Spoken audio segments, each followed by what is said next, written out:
గాక. హల్లెలూయా. చేరవచ్చిన సంఘానికి నాతో సేవకులకు ప్రభునామ వందనాలు తెలుస్తుంది. అందరు బాగున్నారు కదండి? అందరు హ్యాపీ న్యూ ఇయర్ పిల్లరా? అయిపోయిందా ఉందంటారా పిల్లరా? అయిపోయిందంటారా? అయిపోయిందా హ్యాపీ న్యూ ఇయర్ని? ఒకటే రోజు ఉందంటారా? ఆ రోజు రాత్రి అంతా ఉందంటారా? మరుసటి రోజు కూడా ఉంది పిల్లరా. మనం న్యూ ఇయర్ సెలబ్రేషన్ చేసుకున్నాం. ఈ తర్వాత కనిపించే వరకెల్లా హ్యాపీ న్యూ ఇయర్ చెప్దాం. ఈ సంవత్సరం అంతా కూడా మనకు దేవుడు హ్యాపీగానే ఉంచినట్లు చేరవచ్చిన అందరికీ సేవకులకు మరొకసారి ప్రభునామ శుభాలు తెలియజేస్తున్నాను. దేవుడు మిమ్మల్ని మీ కుటుంబాన్ని బాగుగా దీవించును గాక. మరొక సంవత్సరం అనే దయగీటని మనకు అనుగ్రహించి ఇటు జనవరి మాసంలో మరి అందరినీ కూడా సంఘంలో నిలబడే భాగ్యాన్ని దేవుడు మనకు అనుగ్రహించాడు. దీని కొరకు మనకు అందరూ కూడా కృతజ్ఞతాస్తుతులు చెల్లించే వారమే. అంతకు మించి మనం ఏం చేసినా ఆయనకు కూడా ఇష్టం కూడా లేదు. ఆయన మాట విని ఆయనకి ఇష్టమైన పని చదివించడమే దేవుడికి ఇష్టమైన కార్యం. పిల్లలు అందరం ఒకసారి అందరు కలిసి దేవుని స్తుతులు చెల్లిద్దాం. హల్లెలూయా. పిల్లలు విలువైన మాటలు మన పరిశుభ్రంగా ఉంచుకొని మనం ధ్యానం చేద్దాం. పిల్లలు కీర్తన భాగము 102వ అధ్యాయము. కీర్తన భాగము 102వ అధ్యాయము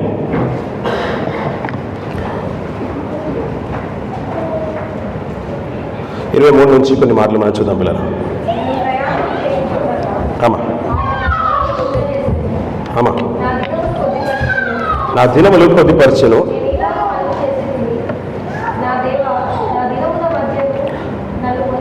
నన్ను కొనిపోకుము, నీ సంవత్సరములు తరతరములు ఉండును.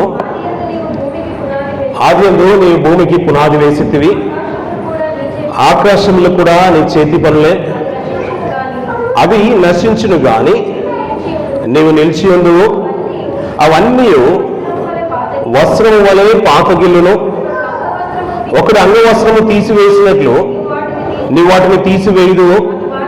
అవి మార్చబడును. నువ్వు ఏకరీతిగా నుండివాడవు. నీ సంవత్సరములకు అంతము లేదు. నీ సేవకుల కుమారులు నిలిచి ఉందురు. వారి సంతానము నీ సన్నిధి స్థిరపరచబడును అంటున్నాడు. దేవుడి ఇచ్చి మాటలు మనందరి వినికిలో దీవించి ఆశ్రయించును గాక. పిల్లలు ఇక్కడ ఒక మంచి మాట ఏంటంటే, మనం క్యాలెండరే పాతగైంది అనుకున్నాం. క్యాలెండర్ మాత్రమే మనం పాతగిల్లింది.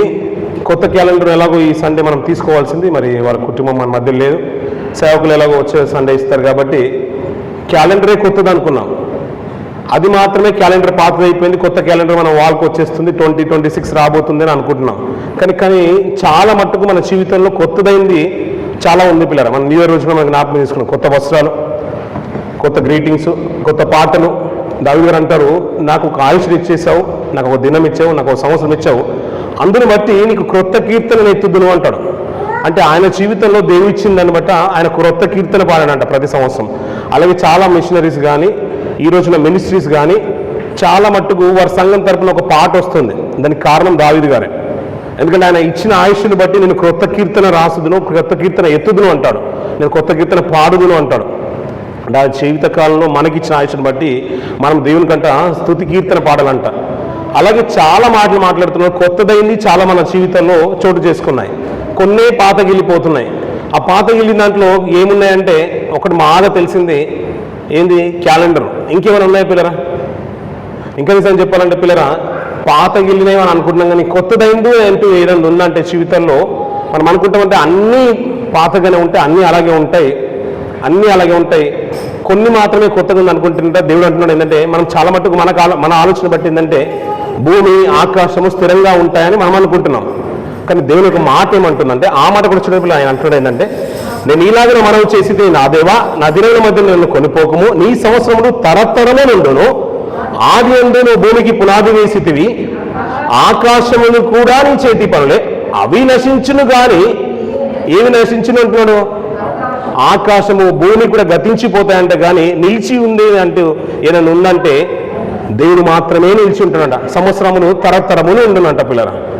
ఒక సంవత్సరం గతించిపోతుంది అని అంటున్నాం. మీకు బాగా తెలిసిన మాట ఏంటంటే ప్రతిదీ కూడా ఇట్టే గడిచిపోతుందంట పిల్లరా. ఇట్టే గడిచిపోతుంది. మనం అంటాం కదా 2020 సంవత్సరము ఇలా గడిచిపోయిందంట. ఎలా గడిచిపోయిందని ఒకసారి వెనక తిరిగి చూడండి పిల్లరా. మనము లాస్ట్ ఇయర్ మన క్రిస్మస్ క్యారల్స్కి వెళ్ళింది జ్ఞాపకం ఉంది, క్రిస్మస్ చేసుకుంది జ్ఞాపకం ఉంది, స్త్రీల క్రిస్మస్ చేసుకుంది, యూత్ క్రిస్మస్ చేసుకుంది, గ్రాండ్ క్రిస్మస్ చేసుకుంది, వాచ్ నైట్ సర్వీస్ చేసుకుంది జ్ఞాపకం ఉంది, న్యూ ఇయర్ కూడా చేసుకుంది జ్ఞాపకం ఉంది పిల్లరా. మళ్ళీ సంవత్సరంకి వచ్చాము, జనవరి మాసంలో ఉన్నాము, కానీ వెనక చూస్తే ఏంటంటే ఇట్టే గడిచిపోయినట్టు అనిపిస్తుంది. ఎలా గడిచిపోయిందంటే అది ఇట్టే గడిచిపోయిందండి, ఇంకా జెట్ స్పీడ్లో వెళ్ళిపోయినట్టుగా అనిపిస్తుంది. అంతే కదా పిల్లరా, త్వరగా గతించిపోవును అంటున్నాడు. మనకు అనుకుంటే ప్రతిదీ కూడా ఇలా గడిచిపోతుందంట పిల్లరా. అలా గడిచిపోతుంది అని మాట్లాడుతుంటే అవి ఈజీగా వెళ్ళిపోవట్లేదంట. మనం అప్పుడప్పుడు అంటే మీద టైంని అంట చాలామంది ఏమన్నా అంటే టైం ఈజ్ ఏమంటే నేను మళ్ళీ ప్రతిసారి చెప్తాను, మీరు పైకే చూడాలి, కొద్దిసేపే ఉంటాం మనం, అందులో అరగంట సేపే వాక్యం ఉంటుంది. మనం ఇక్కడే బైబిల్ చదవద్దు, ఇంటి దగ్గర కూడా అప్పుడప్పుడు చదువుతూ ఉండాలి, మా డ్యూటీ టైంలో కూడా చదువుతూ ఉండాలి. ఇక్కడ కొద్దిగానే చదువుతూ ఉండాలి, ఎందుకంటే ఎక్కువగా చెప్పే మాటలందే లక్ష్యం ఉంచాలి. టైం ఈజ్ ఏమంటారు పిల్లరా, ఇంకొక మాట మాట్లాడతారు మనల్ని బాగా డబ్బు ప్రియులు కాబట్టి, ఏమంటారు దాన్ని, టైం ఈజ్ మనీ అంటారు పిల్లరా. ఇంకొక మాట ఏంటంటే పిల్లరా, డబ్బు పోతైనా సంపాదించుకోవచ్చు అంట. డబ్బు పోతైనా సంపాదించుకోవచ్చు అంట. ఈరోజు మన దగ్గర లేదనుకోండి, మన పర్సులో ఒక 100 dirhams లేదనుకోండి, రేపటి రోజైనా కానీ సంపాదించుకోవచ్చు పిల్లరా. డబ్బు రేపటి రోజైనా తిరిగి సంపాదించుకోవచ్చు. అనారోగ్యం వస్తే మన జీవితంలో రేపటి రోజున మళ్ళీ మనం తిరిగి సంపాదించుకోవచ్చు పిల్లరా, తిరిగి ఆరోగ్యాన్ని పొందుకోగలం.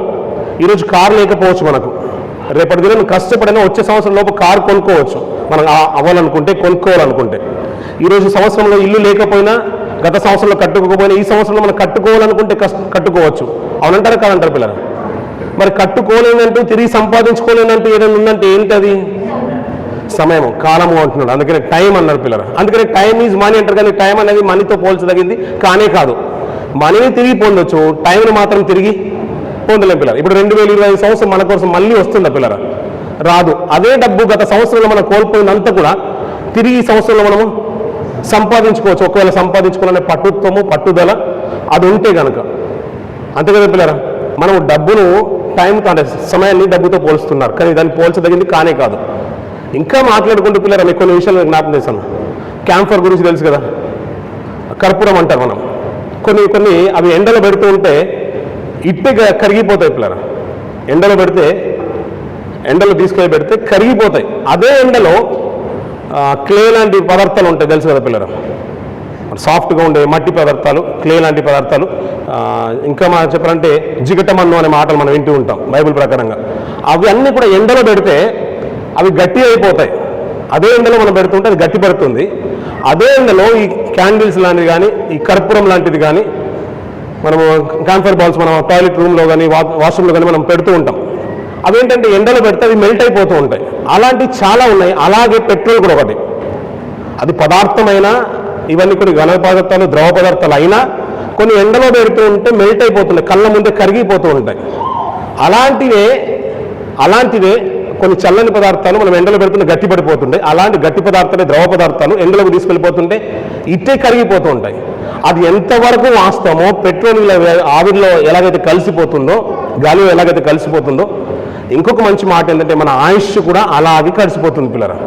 ఇప్పుడు మనం అంటే ఏంటంటే న్యూ ఇయర్ వచ్చిందంటే కాదు పిల్లరా, న్యూ ఇయర్ వచ్చిన దానికంటే కూడా మన ఆయుష్ ఒక సంవత్సరము తరిగిపోయిందనే విషయం మనకు గుర్తుకు రావాలి పిల్లరా. మన కాలము ఒక సంవత్సరము మన జీవితంలో గడిచిపోయింది, అవునా కాదా పిల్లరా? ఇప్పుడు ఈరోజు నేను డ్యూటీకి వెళ్ళలేదంటే వచ్చే రోజు నేను వెళ్తానని చెప్పారనుకోండి, మనకు డైలీ బేసిస్లో మనకు శాలరీ ఇస్తున్నారు, లేకపోతే మంత్లీ ఇస్తున్నారు. కొన్ని ఒక రోజు వెళ్ళకపోతే మాత్రం శాలరీ కట్ అవుతుంది అనుకోండి. ఏం పర్లేదంటే నేను ఈరోజు వెళ్ళలేదు, రేపు వెళ్తాను, ఈ శాలరీ కూడా వస్తుందని చెప్పగలుగుతామా? లేదు పిల్లలు. ఈరోజు వెళ్ళినందుకు వాళ్ళు ఎలాగైతే కట్ చేసి ఒక 30 days ఎలాగైతే ఇస్తారో, 31 days ఉంటే 31 daysలో 30 days ఎలాగైతే ఇస్తారో, ఇంకా 2 days మానేస్తే 29 days ఎలాగైతే ఇస్తారో, సంవత్సరం గడిచిపోయిన తర్వాత మన ఆయుష్లో దేవుడు మనకి ఇచ్చిన దాంట్లో ఒక సంవత్సరము గతించిపోతుంది. అందుకనే సంవత్సరాలు తరతరాలు ఉంటాయి.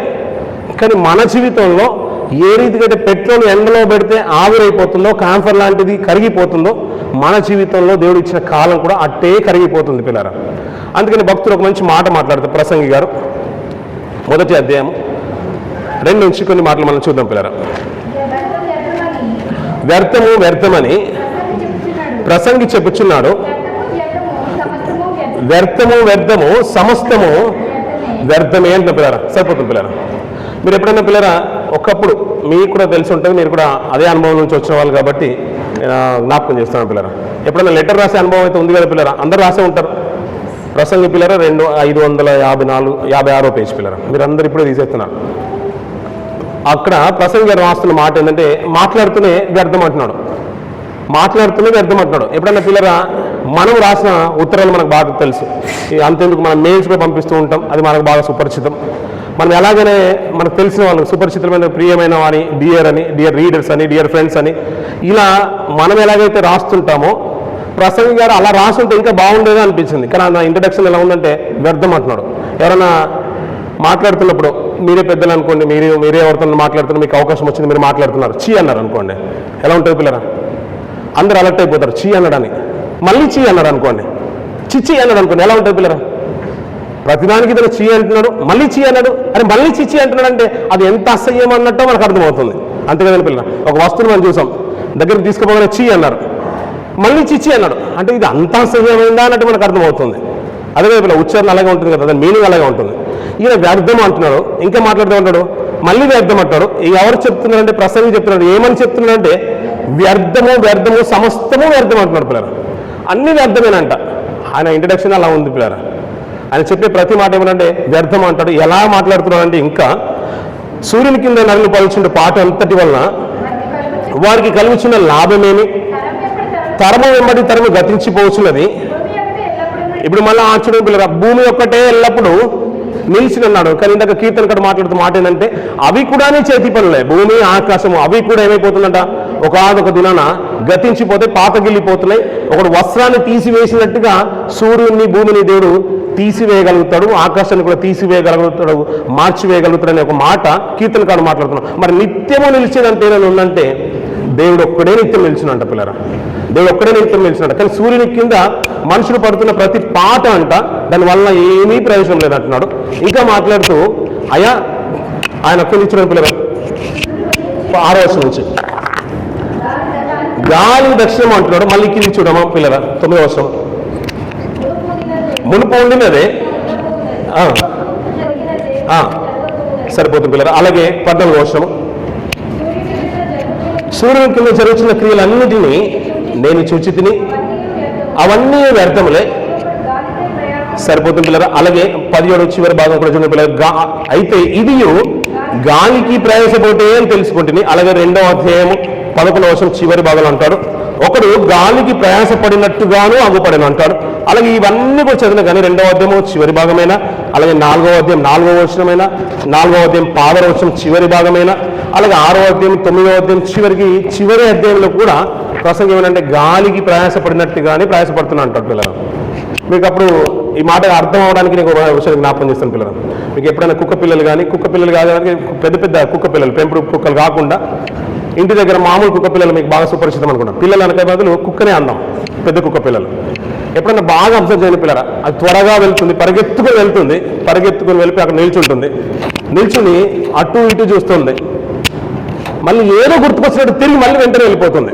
ఎప్పుడన్నా చూసారో లేదో మరి, అది సీరియస్గా వెళ్ళిపోతుంది. ఏదో భారమైన పని దానికి ఇది ఉన్నట్టుగా త్వరగా పరిగెత్తుకుంటూ వెళ్తుంది. ఆ రోడ్డు మీద మధ్యలో నిలబడి అటు ఇటు చూసి తిరిగి మళ్ళీ వెనుకకు వచ్చేస్తుంది, అక్కడ నిలబడిపోతుంది. మళ్ళీ ఏదో ఇంపార్టెంట్ విషయం అప్పుడే గుర్తుకొచ్చినట్టు, వాళ్ళ బాస్ అప్పుడే కాల్ చేసినట్టు మళ్ళీ పరిగెత్తుకొని వెళ్తుంది, మళ్ళీ అక్కడ నిలిచిపోతుంది. చుట్టూ చూసుకొని మళ్ళీ తిరిగేసి మళ్ళీ వెనక్కి వెళ్ళిపోతుంది.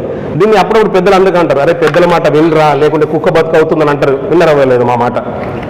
నాకు అనిపించే మాట ఏంటంటే కుక్క బతుకు అంటే ఇదేనేమో బహుశా. అదేంటంటే ఏదో పెద్ద పని ఉన్నట్టుగా సీరియస్గా వెళ్ళిపోతుంది, ఏదో గుర్తుకొచ్చినట్టుగా మళ్ళీ అది చుట్టూ తిరిగేసి మళ్ళీ వెనక్కి వచ్చేస్తుంది, మళ్ళీ యథావి స్థానానికి వచ్చేసి మళ్ళీ ఆ సందు ఈ సందు చూసేసి మళ్ళీ వెనక్కి వెళ్ళిపోతుంది. అనిపించింది ఏంటంటే మనం కూడా భూమి మీద అలాగే ఉన్నామేమో, ఏదో సీరియస్నెస్గా మనం బ్రతుకుతున్నాం అనుకుంటున్నామేమో, కానీ నిజంగా గాలికి ప్రయాసపడినట్టుగానే ఉందేమో అనిపించింది పిల్లలు ప్రసంగి గారి మాటలు మాట్లాడుతుండే.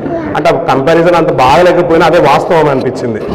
ఎందుకంటే గాలికే ప్రయాసపడినట్టు అని మీరు ఆలోచించారు పిల్లలు. ఒక మధ్యలో గతించిన ఒక 7-10 years ముందు ఇక్కడ ఒక ప్రోడక్ట్ వచ్చేది పిల్లల. ఈ ప్రోడక్ట్ని వాళ్ళు లాంచ్ చేసే ముందు అందరినీ ఆ గ్రూప్లో జాయిన్ చేసుకునేవాళ్ళు, ప్రతిదానికి డెమో ఇచ్చేవాళ్ళు, ఒక క్లాసులు అరేంజ్ చేసేవారు. అక్కడ ఒక మంచి బోర్డు పెట్టేసి అందులో డెమో ఇచ్చేవాళ్ళు. మీరు ఏం చేస్తారు లైఫ్లో, ఈరోజు ప్రొద్దున లేవగానే ఏమందంటే ఆఫీస్కి రెడీ అయిపోతాను, ఆఫీస్కి వెళ్తాను, ఆఫీస్ అయిపోయిన తర్వాత మళ్ళీ ఏం చేస్తానంటే సాయంత్రం ఇంటికి వస్తానంటే వాళ్ళు ఎలా చెప్పేవాళ్ళంటే డెమో ఒక మార్కర్ తీసుకొని ఆ బోర్డు మీద సైన్ చేసి ఇక్కడ స్టార్ట్ అవుతున్నావు కదా, అక్కడ పాయింట్ పెట్టేసి go to the work, come back to home, go to the work అని సర్కిల్ ఇలాగే తిప్పేవాళ్ళు. అది చెప్తూ ఉంటే మనకి ఆశయం అనిపించాము, నిజంగా కదా లైఫ్లో ఏం చేయట్లేదేమో అనిపించేది. అలా తీరా అది మనల్ని ఎలా టెంప్ట్ చేస్తారంటే హిప్నటైజ్ చేసినట్టుగా తింపి ఈ మధ్యలో ఏదైనా కట్ అయిపోయింది అనుకోండి, లైన్ కట్ అయిపోయింది అనుకోండి, ఏంటి నీ పరిస్థితి, నీ కుటుంబ పరిస్థితి ఏంటి, నీ ఉద్యోగ పరిస్థితి ఏంటి, నీకు ఎక్స్ట్రా ఇన్కమ్ ఎక్కడి నుంచి వస్తుంది, నీ ఫ్యామిలీకి ప్రొటెక్షన్ ఎక్కడిది, మరి సేవింగ్ ఎట్లా, మళ్ళీ నీకు వెళ్ళిపోయిన తర్వాత నీ పిల్లల్ని ఎవరు పోషిస్తారు, నీ భార్యని ఎవరు చూసుకుంటారు, మరి వాళ్ళ పోషణ ఎలా అవుతుందంటే మరి ఏం చేయాలంటారు. నువ్వు ఇంటి దగ్గరే ఉండి నీ జాబ్ చేసుకుంటూనే నీవు వాళ్ళకంటూ ఒక ఎక్స్ట్రా ఇన్కమ్ నువ్వు ఎర్న్ చేయొచ్చు, సంపాదించవచ్చు అంటాడు. మరి ఏం చేయాలంటే ఏమీ లేదు, ఒక 5,000 నుంచి ఒక ప్రోడక్ట్ కొనాలంటాడు. జాయినింగ్ బోనస్ ఉంటుంది, ఆ ప్రోడక్ట్ కొన్న తర్వాత నీకు ఎక్స్ట్రా ఇన్కమ్, నీ వెనకాల ఇంకొకరు జాయిన్ అవుతారు, దాని తర్వాత నీకు కొన్ని పాయింట్స్ యాడ్ అవుతాయి. ఇలాంటివి బాగా మనల్ని అది చేసేవాళ్ళు పిల్లలు. ఇది మాకు బాగా తెలుసు. ఆమ్వే ప్రోడక్ట్లు కానీ ఇలాంటివి చాలా వచ్చాయి. అక్కడ సర్కిల్ నిలబెట్టాలంటే go to the work, come back to home, go to the work. ఇలా తిప్పే వరకు వెళ్ళి నిజమే ఇది చుట్టూ గాలికి తిరిగినట్టే, ఇది కుక్కలాగా తిరిగినట్టే అనిపించింది నిజంగా చెప్పాలనుకోండి. అక్కడ మాట ప్రసంగి గారు కూడా అలాగే అంటాడు, ఇది గాలికి ప్రయాసపడినట్టుగానే ఉన్నారు. నిజంగా చూడండి పిల్లలు, మనం ఎంత కష్టపడతాం పిల్లలు. మీరంతా నేనైనా మీరైనా కానీ పొద్దున్న లేచి సిన్సియర్గా సీరియస్గా వెళ్ళిపోతాం పిల్లలు జాబ్కు, ఎంత కష్టపడతాం పిల్లలు. కానీ మనం పోయిన తర్వాత ఇదంతా కూడా మన పిల్లలదో, మన భార్యదో, మన భర్తలదో, లేకపోతే మన బంధువర్గంతో, మా అమ్మ నాన్నలదో ఎవరో ఒకరు మన ఆస్తిని అంతా కూడా అనుభవించేస్తారు. అందరు లాక్కున్నట్టుగా తీసేసుకుంటారు. ఏ వద్దండి మావాడు వద్దని అంటారు. కొద్దిగా అనారోగ్యం మీద పడినప్పుడు, హాస్పిటల్లో ఉన్నప్పుడు మరి మడిలో చేయనుంది, మరి తీసేసుకుంటే బాగుంటుందేమో అంటే లేదు ఉండని అంటారు. తీరా పంపించేసినప్పుడు స్నానానికి తీసుకెళ్ళిపోతారంట పెద్దలు. ఇవన్నీ మనం వింటున్నాం కదా అప్పుడప్పుడు. అన్ని మరి బలవంతంగా లాగేసుకుంటారంట పిల్లలు. మరి అప్పుడేదో వద్దని మరి అలాగే పంపించవచ్చు, లేదు ఇది అంత అవసరం. నిజంగా మనం చేసిందంతా కూడా ఇలాగే వృధా అవుతుందేమో అనిపించింది. మరి తిరిగి మనకంటూ ఏదైనా స్వాస్థ్యంగా నిలిచేదంటే ఏదైనా ఉందా పిల్లలు? ఇవన్నీ ఇలా వెళ్ళిపోతూ ఉంటే మరి మన జీవితంలో మెరుగైంది ఏదైనా ఉందంటారా? ఆశ్చర్యం అనిపించట్లేదు పిల్లలు. అందుకని పాత నిబంధన గ్రంథంలో భక్తుల జీవితాల గురించి మనం ఆలోచించినా, వారందరి జీవితాల గురించి తొంగి చూసినా కానీ మనకు ఒక విలువైన మాటలు అర్థమైంది ఏంటంటే, ఆదిమ కాలంలో ఆదం గారిని అంట దేవుడు అంటే చావే లేని జీవితాన్ని ఇచ్చేసాడంట, అమరత్వాన్ని ఇచ్చాడంట పిల్లలు. వారికి ఆయుష్ అంటూ తెలియదు, అంత సంతోషంగా ఉన్న జీవితాల్లో మీరు ఈ ఫలాల్ని మీరు అన్నీ తినేసేయండి, ఒక్క ఫలాన్ని మాత్రం తినొద్దన్నాడు. ఒక మాట ఒక ఆజ్ఞగా ఇచ్చేశాడు. వారు అన్నీ తిన్నారు, దాంతోపాటు దీన్ని కూడా తినేశారు. తిన్నప్పుడు దేవుడు ఒక నిర్ణయంకి వచ్చేసాడు, నీ భార్య మాట విని తినవద్దన్న ఫలాన్ని నువ్వు తింటివి కనుక మీకు అక్కడి నుంచి గెంటేయడము, నరుల యొక్క ఆయుష్కాలాన్ని త్వరితమైన కాలంలోనే అమరత్వం నుంచి ఆయుష్లోకి వచ్చేసారు. అంటే అంతం లేని సంవత్సరాలు వారికి లెక్కింపు అంటూ లేదు. నేను ఈ పాటికి 2025 సంవత్సరాలు 2026 సంవత్సరాలకు వచ్చేసాము. వారికంటే ఎన్ని సంవత్సరాలు బ్రతకాలో తెలియదు. అంతకుముందు ఒక అమరత్వాన్ని కైవసం చేసుకుని బ్రతుకుతున్నారు. అలాంటిది ఎప్పుడైతే మాట వినక ఆ యొక్క ఫలాన్ని ఆజ్ఞాపించిన మాట వినక తిన్నాడో, అక్కడి నుంచి డేస్ అనేది అతని జీవితంలో కౌంట్ అయిపోయి ఇంచుమించు ఒక 1000 సంవత్సరాల ఆయుష్, 930 సంవత్సరాలు ఆదం గారు బ్రతుకుతారు అనుకోండి. ఇలా ఆదిమ ఆ బిగినింగ్లో అందరినీ మన జనరేషన్ అందరినీ చూసుకున్నా కానీ 900, 969, 970, 950 ఇలాంటి బ్రతికిన ఆయుష్ కనబడుతుంది. అంటే నరులు మాట వినకపోవడాన్ని బట్టి దేవుడు తీసుకున్న నిర్ణయం ఏంటంటే అమరత్వంలో నుంచి ఆయుష్లోకి వెళ్ళిపోయారు. ఆయుష్లో నుంచి 120 సంవత్సరాలకు వెళ్ళిపోయారు. 120 సంవత్సరాల నుంచి మోషే గారి కాలం వచ్చేసరికి 60, 70, 80 సంవత్సరాలు అయినను వాటి వైభవం, ఆయాసము, దుఃఖమే అన్నాడు. కానీ దావీదు గారు వచ్చే కాలంకి దావీదు గారు కూడా ఒక మాట మాట్లాడతారు. కీర్తన గ్రంథము 40వ అధ్యాయం, కీర్తన గ్రంథము 40వ అధ్యాయం 4-5 వర్షాలు చూద్దాం పిల్లలు. 39వ అధ్యాయం 39వ అధ్యాయం 4-5 వర్షం.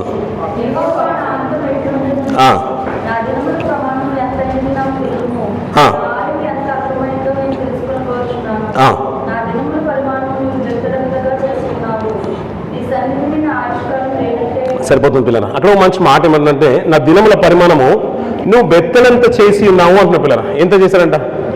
ఈ బెత్తడంత మాట మనకు అర్థమైంది కదండి. బెత్తడం అంటారు పెద్దలు కొలిసేటప్పుడు, ఏదో గజము, మూరలు అనే మాట మనం వినేవాళ్ళం.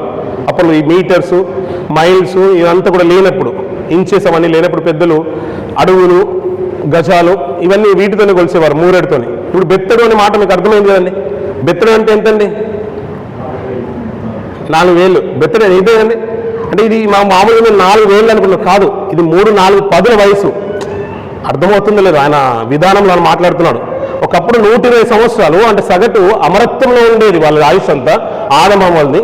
వారు మాట వినకపోవడాన్ని బట్టే, మాట వినకపోవడాన్ని బట్టి భూమి మీదకి ఒక ఆయుష్ అంటూ ఒకటి వచ్చింది. అలా ఆయుష్ వచ్చిన తర్వాత సగటు 1000 సంవత్సరాలు బ్రతికారు. అలా త్వరితమైన కాలంలోనే ఒక ఆయుష్ 1000 సంవత్సరాల నుంచి 120 సంవత్సరాలకు కుదింపబడింది. 120 సంవత్సరాల నుంచి 70-80 సంవత్సరాలకు వచ్చేసింది మోషే గారి కాలంలో. మన కీర్తనలో చూస్తుంటాం, ఆయన రాసిన 90వ కీర్తన 80-80 సంవత్సరాలకు వచ్చేసింది. అధిక బలం ఉంటేనే అన్నాను. మరి దావీదు గారి కాలం వచ్చేసరికి వెళ్ళి ఆయన అంటే మాట బెత్తడు ఉంటుంది. 4 పదులు అంటే ఇంచుమించు మ్యాక్సిమం ఏదైనా లాగగలిగితే 40 సంవత్సరాలు బలంగానే వెళ్ళగలుగుతావు. తర్వాత ఏమవుతుందంటే అప్పుడప్పుడు కొత్త బండి 5 సంవత్సరాలు వాళ్ళు వారంటీ ఇస్తారు పిల్లలు. ఏ వచ్చిన మెయింటెనెన్స్ ఏం చేస్తారు వాళ్ళు చూస్తున్నారు. కానీ 5 సంవత్సరాల వరకు సర్వసాధారణంగా ఏ మెయింటెనెన్స్ రాదు పిల్లలు. మీకు అబ్జర్వ్ చేశారో లేదా, అందరూ తెలిసే మాట కదా పిల్లలు. 5 సంవత్సరాల తర్వాతనే వెహికల్లో రిపేర్ అనేది వస్తూ ఉంటుంది. అప్పుడే మనకు ఖర్చు అనేది ప్రారంభం అవుతుంది. 4-10 వయసు వరకు సర్వసాధారణంగా ఎలాంటిది కూడా మన దరిదాపుల్లో రాదు. తర్వాతనే అప్పుడప్పుడు మీకు ఒక మాట బాగా తెలుసు, నేను షుగర్ ఐటమ్ తినండి, ఫ్రిడ్జ్లో ఐటమ్ తాగనండి, మరి అవి తీసుకునండి, ఇవి తీసుకున్నానండి, కొన్ని వస్తువులు మనం అవాయిడ్ చేస్తూ ఉంటాం. ఈ రాత్రి కాలంలో ఇది తింటే నాకు డైజెస్ట్ అవ్వట్లేదండి, నేను తినని నాకు ఇష్టం లేదంటాం. కాదు పిల్లరా, అది వెహికల్ మొరాయించినట్టుగా మన బాడీ కూడా మనకు సంకేతాలను జారీ చేస్తూ ఉంది. మనకు అర్థమైపోతుంది మనలో కూడా ఒక సిస్టమ్ ఉంది, అది కూడా సరైన రీతిలో స్పందించట్లేదు. ఒక 40 సంవత్సరాల దగ్గరకు వచ్చిందంటే 4-10 వయసు వచ్చిందంటే ఆటోమేటిక్గా మన కలర్ మారుతూ ఉంటుంది, హెయిర్ కలర్ మారుతూ ఉంటుంది, ముడతలు ప్రారంభమవుతూ ఉంటాయి, స్కిన్ అంతా కూడా వదులవుతుంటుంది. ఇంకా మాట్లాడుకోవాలంటే పళ్ళు కూడా కొన్ని అప్పుడప్పుడు ట్రీట్మెంట్ అనేది అవసరం పడుతుంది, కళ్ళకి మళ్ళీ స్పెట్స్ అవసరం ఉంటుంది. ఇలా ప్రతిదీ కూడా బాడీ మొరాయిస్తుందనే మాట. ఇంజన్లో సౌండ్ బట్టి మనం ఎలాగైతే అనుకుంటున్నామో మన జీవితంలో మన గమనంలో ఏదైతే దారిదాపుల్లో మనకు వస్తున్నప్పుడు అప్పుడప్పుడు రాళ్ళు వస్తున్నప్పుడు తినేటప్పుడు రాళ్ళు వచ్చినప్పుడు మన పరిస్థితులు ఎలాగైతే ఉంటాయో మన జీవిత గమనంలో కూడా మనకు ఎదురయ్యే రోగాలను బట్టి, శోధనలు బట్టి, సమస్యలను బట్టి బాడీలో కూడా ఏదో జరుగుతుంది అనే సంకేతాలను దేవుడు పంపించేస్తుంది. ఎప్పుడయ్యా అంటే ఇంచుమించు 3-10 వయసుల కాలంలోనే. అందుకని అది బెత్తలంతా చేసేసాం అంటున్నాడు. ఇంకా మాట్లాడుతుంటే భక్తులు అంటాడు అది నీటి బుడగ వంటిది అంటాడు, అది ఆవిరి అంటాడు. అంటే ఇంతలో కనబడి అంతలో అంటాడు యాకోబు గారు వచ్చిన తర్వాత. అంటే ఆయుష్కాలము ఇప్పుడు ఉన్నవారు రేపటి దిన ఉంటారో లేదో మనకు తెలియదు పిల్లలు. గత సంవత్సరం చూడండి పిల్లలు, ఎవ్రీ ఇయర్లో డిసెంబర్లో పెద్ద సునామీ ప్రభావాలు కానీ యాక్సిడెంట్లు కానీ ఎక్కువగా జరుగుతాయి పిల్లలు. మన ఇండియాలో మీరు విన్నారు లేదో, డిసెంబర్ నెలలో రైలు యాక్సిడెంట్లు జరిగాయి. గూడ్స్ రైలు ఆగి ఉన్న ట్రైన్ని వచ్చి గుద్దేసింది, ఒక బస్సు అడ్డం వచ్చింది, చాలా మంది నష్టపోయారు. హైవే మీద ఉన్న బస్సును ఇంకొకటి వచ్చి ఢీకొన్నది, చాలా మంది ప్రాణాలు కోల్పోయారు. ఒక ఫ్యామిలీ అర్ధాంతరంగా అక్కడే చనిపోయారు పిల్లలు, కుటుంబం కోల్పోయింది. ఇలాంటివి మనం చాలా చూసాం పిల్లలు. ప్రతిసారి డిసెంబర్లోనే జరుగుతుందంటే నాకు అనిపించిన మాట ఏంటంటే బహుశా ఈ సంవత్సరం దాకా చూశాను నేను, వచ్చే సంవత్సరం నీకు ఇవ్వాలన్న ఆలోచన దేవుడికి లేదేమో అనిపించిందేమో నాకు అనిపించింది. అంతేనండి. అంటే ఈసారి చూశాను డిసెంబర్ వరకు చూశాను. నిన్ను వచ్చే సంవత్సరం నేను ఎలాగో తీసుకెళ్ళి అక్కడ పెట్టాలి. అప్పుడప్పుడు ప్రమోట్ చేసేసి స్కూల్స్లో మనం చూస్తూ ఉంటాం, బలవంతంగా తీసుకెళ్ళి ఇంకొక స్కూల్లో పెడుతూ ఉంటారు, ఇంకొక క్లాస్లో పెడుతూ ఉంటారు.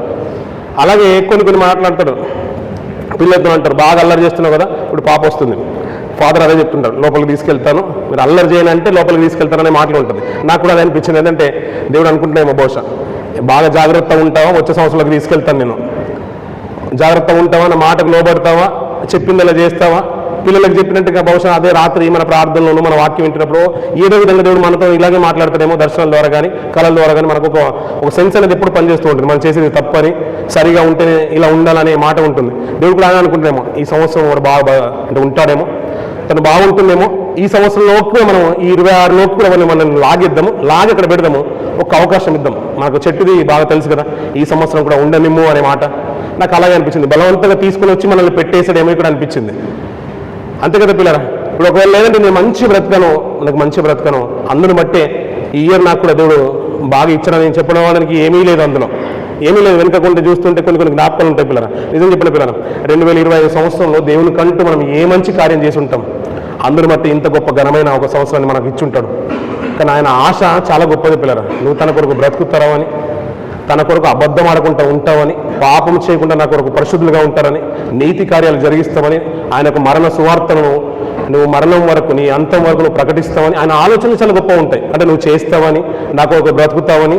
అందుకని నేను నా ప్రియకుని నేను ముందుగా ఇస్తున్నాను. నువ్వు ప్రేమించకపోయినా నేను ఇచ్చాను, నువ్వు నన్ను నమ్మకపోయినాను, నన్ను గుర్తెరగకపోయినాను, ముందుగానే నాకు ప్రియకుమని నీకు ఒక సమర్పించుకున్నాను. అంటే అతను ముందుగానే ఆలోచిస్తున్నాడు దేవుడు.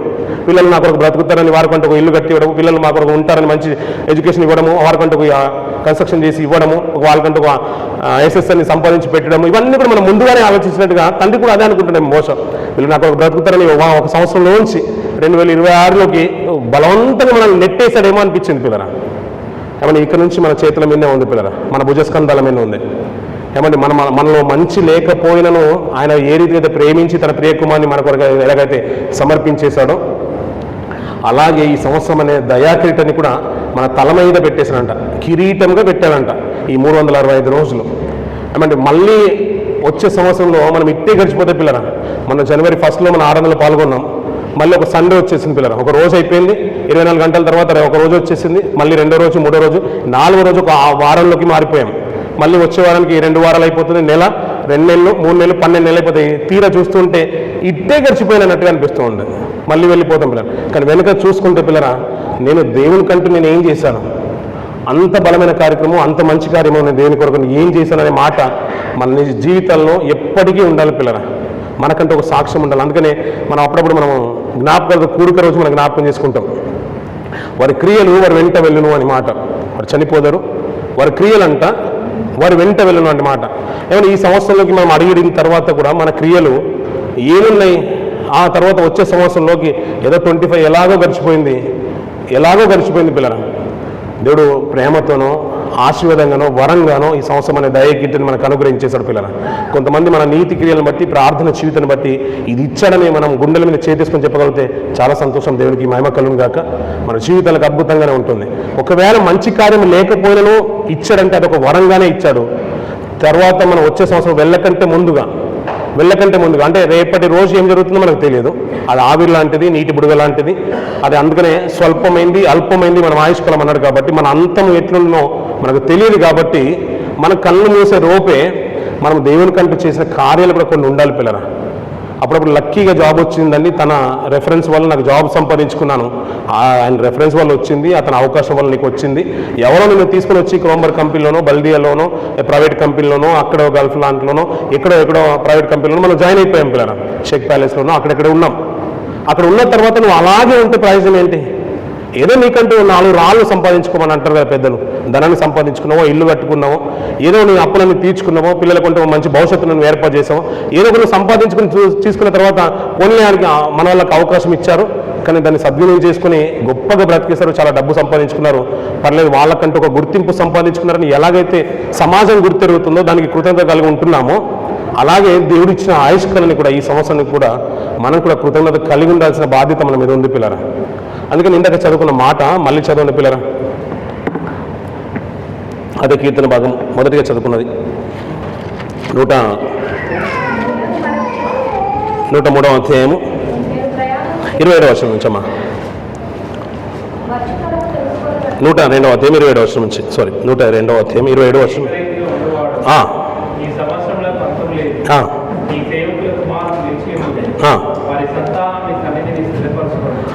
సరిపోతుంది పిల్లలు. వారి సంతానము నీ సన్నిధిని స్థిరపరచబడును, నీ సేవకుల కుమారులు నిలిచి ఉందరు. నువ్వు ఏకరీతిగా ఉండి వాడవు, నీ సంవత్సరములకు అంతము లేదు. కానీ ఎవరు నిరంతరము స్థిరంగా ఉంటారన్న మాటకు వారి సంతానము నీ సన్నిధిని స్థిరపరచబడును అంటున్న పిల్లరా. ఏమంటే ఆవిరి అనే మాట మనం మళ్ళీ నీకు జ్ఞాపకం చేస్తున్నాం పిల్లరా. దినాలు ఏదైతే గడిచిపోతున్నాయో కాలం కూడా మన జీవితంలో అలాగే గడిచిపోతుంది. ఇలా ఆవిరైన వాళ్ళు మన ఫ్యామిలీస్లలో చాలామంది ఉన్నారు పిల్లలు. మన బంధువుల్లో ఎవరినొక్కరు మనం కోల్పోయాం. మన పితరులను కోల్పోయినా, మన తల్లిదండ్రులను కోల్పోయిన వారు ఉన్నారు, ఆత్మీయులు కోల్పోయిన వారు ఉన్నారు, స్నేహితులను కోల్పోయిన వారు ఉన్నారు, అందరినీ అక్క చెల్లెలను ఎవరినొక్కరు మనం కోల్పోయాం పిల్లలు. అలా ఆవిరైపోయని వారు అంటూ ఎవరు లేరు, అందరూ అయిపోతుంది. ఒకనొక దిన మనం కూడా ఆవిరైపోవాల్సిన వారమే కదా పిల్లలు. అందరూ ఆవిరైపోవాల్సిన వారే, కొద్దిగా ముందు కొద్దిగా వెనుక. అందుకనే చాలాసార్లు నేను చెప్తున్నాను ఏంటంటే ఉన్న కొన్ని టైటానిక్ షిప్ గురించి మనకు బాగా తెలుసు. అది రిచెస్ట్ షిప్ అయినా, చాలా గొప్పది, ధనికులంతా కూడా నివాసం చేసే షిప్ అయినా అది ఐస్బర్గ్ని ఢీ కొట్టినప్పుడు విరిగిపోయి కూలిపోయిన విషయం మనకు బాగా తెలుసు. అందుకని అది ఐరన్తో చేయబడిందంట, చాలా స్ట్రాంగ్ మెటీరియల్ వాడారంట, కానీ ఐరన్ అనేది విరిగిపోయిందంట. అందుకని ఇప్పుడు తర్వాత వచ్చిన మ్యానుఫ్యాక్చర్ చేసే ప్రతిదీ కూడా అది తర్వాత కాలంలో కొంతకాలంలోనే ఫైబర్తో చేశారంట చాలా మట్టుకు. అంటే ఏదైనా అయినా కానీ బెండ్ అవుతుంది కానీ విరిగిపోదనే ఉద్దేశంతో. నేను అనుకునేదంటే అది ఎంత స్ట్రాంగ్ అయినా బహుశా ఆరోగ్య విషయంలో కానీ, డబ్బు విషయంలో కానీ, ఏ విషయంలో కానీ అనారోగ్యం విషయంలో కానీ ఆరోగ్య విషయంలో కానీ. బహుశా కొంతమందికి త్వరగా రావచ్చు అనారోగ్యాలు, కొంతమందికి లేటుగా రావచ్చు. అలానే రాదు అనే కాన్సెప్ట్లో మాత్రం మనం ఉండొద్దు పిల్లరా. ఆ విధానమే తీరే తప్పు. అందుకనే మనం వెళ్ళొచ్చు, ఈరోజు వెళ్ళిపోవచ్చు ఆవిరై, రేపు వెళ్ళిపోవచ్చు, సంవత్సరం లోపు వెళ్ళిపోవచ్చు. కానీ మనం వెళ్ళిపోయే ముందు మనం స్థిరంగా ఉండాలంటే, మన సంతానం స్థిరంగా ఉండాలంటే దేవుల్లో భూమి మీద మనకంటూ కొన్ని పేర్లు, కొన్ని అక్షరాలు, అంతర్గత పేర్లను మనకు వెళ్ళిపోయిన తర్వాత మనకంటూ కొన్ని 4 మాటలన్నా ఉండిపోవాలంట. అలా ఉండిపోవాలి పిల్లలు. అందుకని మంచి పేరు మేలు అంటాడు. నువ్వు వెళ్ళిపోయిన తర్వాత తను ఉంటే బాగుండే 4 పాటలు చక్కగా రాసి పాడేది, ప్రతి సంవత్సరం ఒక కీర్తన ఎత్తి పాడేది అని మన గురించి 4 మాటలు చెప్పేవారు కావాలి. అలాగే దేవుడు గుర్తెరుగుతాడు పిల్లలు, తప్పకుండా దేవుడు గుర్తెరుగుతాడు. కానీ సమాజంలో కూడా మనకంటే ఒక గుర్తింపు కావాలి పిల్లరా.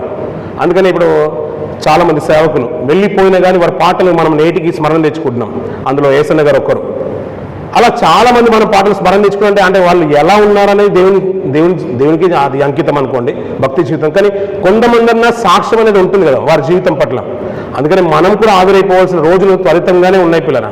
అందుకని 4-10 వయసు దాటిన తర్వాత అన్నీ కూడా గుర్తుండాలి. ఇందాక అన్నాను కదా, నేను అది తింటే ప్రాబ్లం అండి, ఇది తింటే ప్రాబ్లం అండి, నేను ఫ్రిడ్జ్లో ఐటమ్ తినట్లేదండి, అయ్యో రైస్ తినట్లేదు, నేను చికెన్ తినట్లేదు, నాన్ వెజ్ మానేసాను, అదని తీసాను.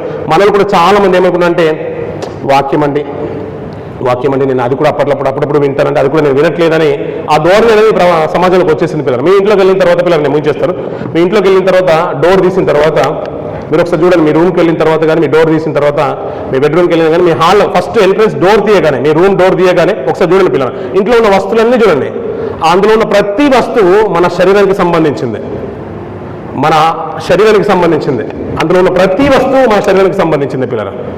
మన 60-70 సంవత్సరాల ఆయుష్ కొరకు మన సుఖంగా ఉండడానికి అందులో మిర్రర్ మొదలుకొని, బెడ్ మొదలుకొని, వస్త్రాలు మొదలుకొని, అక్కడ పెద్ద అల్మార ఉంటుంది, అందులో అన్నీ కూడా అన్ని కాస్మెటిక్స్ మొదలుకొని ఇవన్నీ కూడా ప్రతిదీ కూడా చెప్పుల రాక్ మొదలుకొని అన్ని శరీరానికి సంబంధించింది పిల్లలు. ఇంకా దాన్ని మించి ఇంకేదైనా ఉందంటే చిన్న బైబిల్ ఉంటుంది మనది. ఈ బైబిల్ ఒకటే మన ఆత్మకు సంబంధించింది పిల్లలు. అందుకని దేవుడు ఏమనంటే, నా మాట వింటే నువ్వు నిత్యం ఉంటావని ఆదాముకి ఇచ్చాడు. మాట మీరి, ఆజ్ఞను మీరి తప్పు చేశాడు, ఆయుష్ను కోల్పోయాడు. అలా కాలక్రమేణా కూడా అదంటాడు దేవుడు.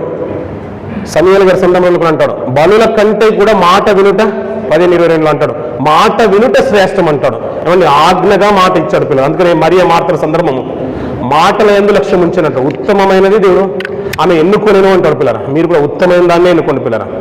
మాట వినడమే శ్రేష్టము. దేవుని మాటను మీరి వెళ్ళదు. అందుకనే మనము రోటీ కొరకండి, వస్త్రం కొరకండి, భోజనం కొరకనే మాట ఉంటుంది. అందుకని ప్రభు కూడా 40 రోజులు ఉపవాసం ఉన్న తర్వాత, 40 దినాలు పగలు రాత్రులు ఉపవాసం ఉన్న తర్వాత అపవాదితో మాట్లాడుతున్న సంభాషణ కూడా అది.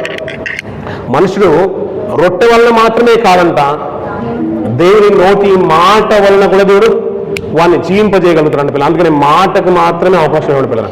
మాట ఒకవేళ దేవుని మాట వినకుండా, లేదంటే అలా అంటున్నారు పిల్లలు, చల్లదని నేను తిననండి, నేను తాగనని నేను కూడా అప్పుడప్పుడు అంటాను పిల్లలు.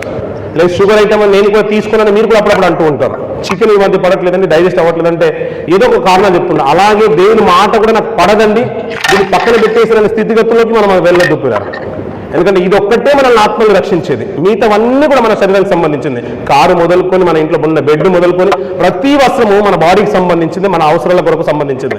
దేవుని కంటూ మనకు ఉంది. మన ఆత్మీయతను కాపాడడానికి, ఆత్మను కాపాడడానికి ఏదైనా ఉందంటే అది కేవలము దేవుని యొక్క మాట మాత్రమే పిల్లలు. అందుకని ఆ మాటను కలిగిన వారు నిత్యము స్థిరులుగా ఉంటారు పిల్లలు.